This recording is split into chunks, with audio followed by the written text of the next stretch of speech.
Jokowi telah cawe-cawe memperadakan demokrasi kita, ya kan?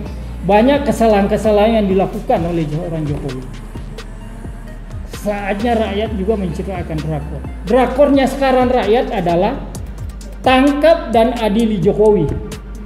Tangkap dan adili Jokowi atas drakor yang dibuat sebelum tanggal 20.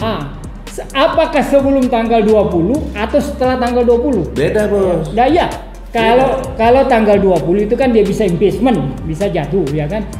Tapi kalau dia tidak, dia tetap, berarti gerakan drakor ini, drakornya rakyat ini, ya kan, melawan drama kotornya para penguasa ini, tangkap dan adili Jokowi, itu berlanjut setelah Prabowo dilantik. Itu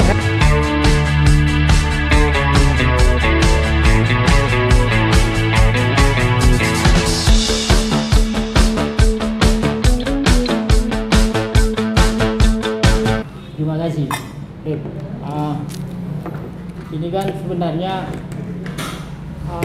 gerakan Garuda Biru itu kan pesannya menyangkut darurat demokrasi di Indonesia, yang intinya memberi pesan keras kepada Jokowi, ya kan, sebagai orang yang dituduh yang merupakan dalang dari pembegalan demokrasi. Jadi itu ceritanya kan mulai dari putusan MK nomor 90, ya kan, dimana di situ kan terlihat jelas bagaimana perang keluarga dinasti Jokowi ini meloloskan Gibran untuk ikut dalam proses pilpres. Nah, sebelumnya darurat demokrasi ini kan sudah ditenggarai dengan cawe-cawe politik Jokowi kan, cawe-cawe itu kan. Jadi darurat demokrasi, pembegalan demokrasi ini kan mulainya dari cawe-cawe politik Jokowi ini.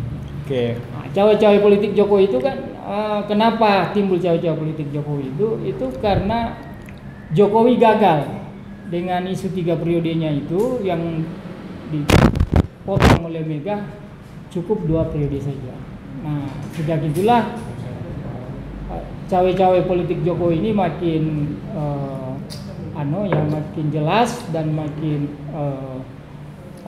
kita lihat semakin kuat, apalagi setelah menjelang Pilpres.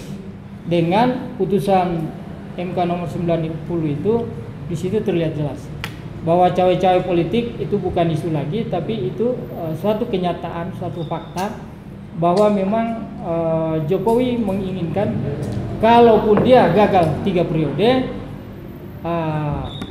anaknya bisa ikut dalam kontestasi Pilpres sebagai wapres gitu loh. Ya.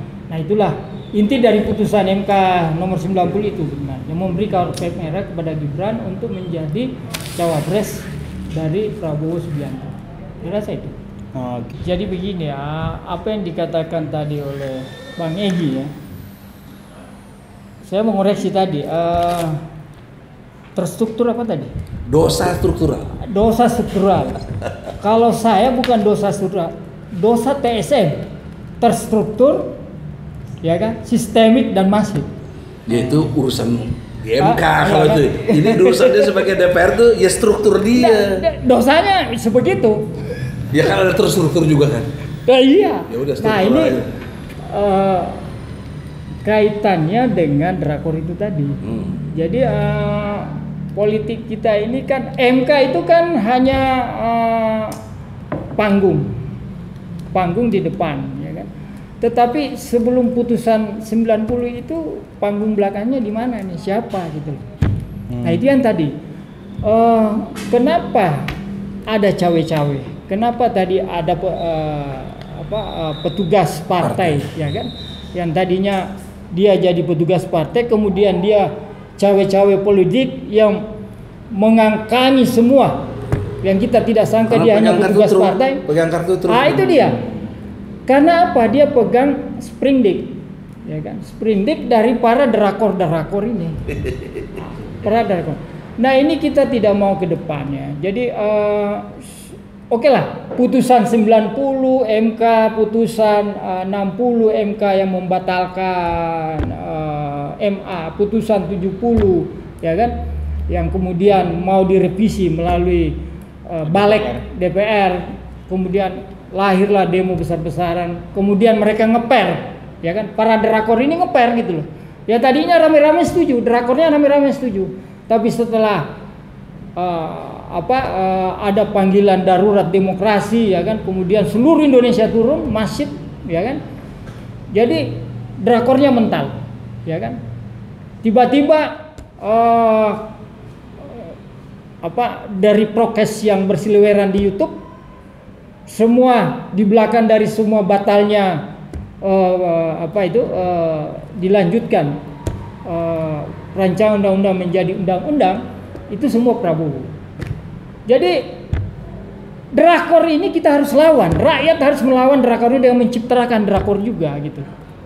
Tidak bisa. Jadi Jokowi telah cawe-cawe memperandakan demokrasi kita, ya kan? Banyak kesalahan-kesalahan yang dilakukan oleh orang Jokowi. Saatnya rakyat juga menciptakan drakor. Drakornya sekarang rakyat adalah tangkap dan adili Jokowi. Tangkap dan adili Jokowi atas drakor yang dibuat sebelum tanggal 20. Apakah sebelum tanggal 20 atau setelah tanggal 20? Beda, Bos. Nah, ya. Kalau tanggal 20 itu kan dia bisa impeachment, bisa jatuh, ya kan? Tapi kalau dia tidak, dia tetap, berarti gerakan drakor ini, drakornya rakyat ini, ya kan, melawan drama kotornya para penguasa ini, tangkap dan adili Jokowi, itu berlanjut setelah Prabowo dilantik. Itu harus tetap kita. Kemudian yang kedua, drakor kotor ini harus kita hentikan. Rakyat udah capek kita. Rakyat selalu jadi korban, ya kan? Sekarang ada isu, ya kan, kemarin artis siapa itu yang buat prokes di TikTok? Penjajahan oleh bangsanya sendiri. Ya kan? Itu saya sudah edarin hampir 6 bulan itu, ya kan? Kita melawan penjajah bangsa sendiri. Ini drakor inilah penjajah bangsa sendiri nih, yang menciptakan oligark. Tadi disinggung oleh Bang Egy, oligarknya itu adalah Cina dan Amerika. Ya tapi operatornya 9 naga itu. Ya, tapi dia bukan oligark. Iya oligark. Bagian operator lah. Dia yang bangun itu IKN itu, yang membeli paksa tanah raya. Ini 9 naga ini. Siapa? Guang apa dan sebagainya itu. Itu kutu kupretnya. Nah itu kutu kupretnya itu. Jadi ini rakyat, ya kan, melalui prokes ini harus kita ajak. Jangan mau dibodoh-bodohin lagi. Mereka ini sami mawon makan rawon. Para politisi ini sami mawon makan rawon. Sama-sama aja mereka ini, ya kan. Jadi rakyat harus terus memberi tekanan kepada para drakor politisi ini, ya kan, yang bekerja sama dengan mafia-mafianya, cukung-cukungnya, ya kan, para pemodal-pemodalnya, ya kan. Kemudian mengambil tambang-tambang kita di mana-mana, ya kan, dari Sabang sampai Merauke, ya kan. Ya, rakyat kita tapi jangan cari miskin, diusir-usirin dari tempatnya kalau di situ ada tambang, ya. Nah, ini tidak bisa lagi. Inilah yang dikatakan oleh Bung Karno bahwa suatu saat nanti kau akan dijajah oleh bangsamu sendiri, ya kan? Ya ini. Dan itu jauh lebih sulit ketika kamu dijajah, ketika kami melawan bangsa Belanda dulu yang menjajah Indonesia. Karena apa? Sulitnya ya karena itu, yang menjajah adalah bangsa kita sendiri melalui drakor yang dikatakan oleh Bang Egy tadi. Peristiwa cawe-cawe Jokowi yang dilanjutkan dengan naiknya Gibran yang dituduh sebagai anak haram konstitusi, ya itu kita harus lanjutkan kepada Mahkamah Rakyat, ya kan. Drakor para penguasa ini, politik ini yang melahirkan pembenggalan demokrasi, yang melahirkan Indonesia darurat seperti sekarang ini harus kita hukum. Jadi kita tidak bisa membiarkan. Bangsa ini juga harus kita edukasi, dan para pelaku drakor ini harus kita edukasi, ya kan. Ada orang Jokowi yang bersalah dibiarkan dan dimaafkan, tidak boleh lagi, supaya apa? Kita tidak menciptakan lagi pemimpin-pemimpin kayak Jokowi ini, supaya mereka takut. Benar. Bagaimana mau edukasi dia lebih pintar dari kita? Ya gimana? Jadi begini, ini bukan persoalan pintar. Persoalan berani rakyat enggak. Ya, jadi ajarkan keberanian. Ajarkan keberanian. Bukan Jadi edukasi. Nah itu. Jadi mengedukasi rakyat dalam soal keberanian, gitu. dalam soal kejujuran untuk melawan ketidakadilan dan penipu dan para pembohong dan penindasan. Penindas. Kan ujungnya penindasan ini. Bayangin rakyat kita sekarang, ya kan, buruh-buruh kita berapa juta yang menganggur, ya kan. Angka kemiskinan kita semakin menurun, ya kan. Indeks demokrasi kita menurun, indeks persepsi korupsi semua menurun, gitu, ya kan. Ada sekian puluh juta rakyat kita yang tidak makan dalam keadaan tidur, gitu. Ini makin besar, gitu. Utang kita makin membengkak. Coba bayangin. 6 presiden kita sampai era terakhir SBY, utang kita itu hanya 2.000 triliun. Itu 6 presiden, 6 era, 6 masa kepresiden. Di era Jokowi dari 2.000 menjadi 8.000 triliun. Itu yang tercatat di APBN. Belum dari BUMN yang sekian belas ribu triliun. Ini baru pemerintah APBN. Naik 3 kali lipat dari 6 presiden. Ini gila ini. Dan itu siapa yang bayar? Bukan keluarga Jokowi, bukan Jokowi. Bukan para drakor ini, tapi seluruh rakyat Indonesia.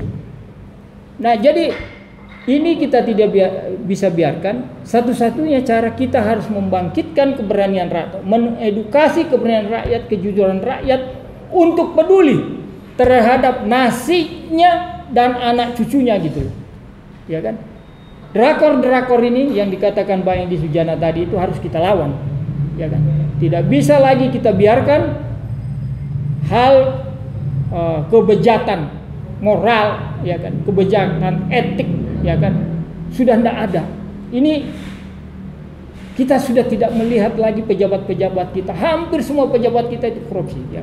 Kenapa lahir oligark? Kenapa simsalabim? Kenapa lahir kasusnya Anies Baswedan? Dan tiba-tiba tadinya suaranya, elektabilitasnya paling tinggi, tapi tak ada satupun partai yang mendukung dia. Ini gila ini. Itu tadi drakor. Nah, itu yang saya bilang. Jadi drakor ini harus kita hentikan. Dengan rakyat harus melakukan drakor yang lebih berani dan jujur untuk melawan para drakor. Kalau kita bukan drakor dong. Bukan. Kita perjuangan. Jadi maksudnya drama kotor untuk dilawan gitu loh. Itu dramanya rakyat. Nah, itu dramanya rakyat. Drama berjuang melawan drakor itu. Oke. Saya rasa itu.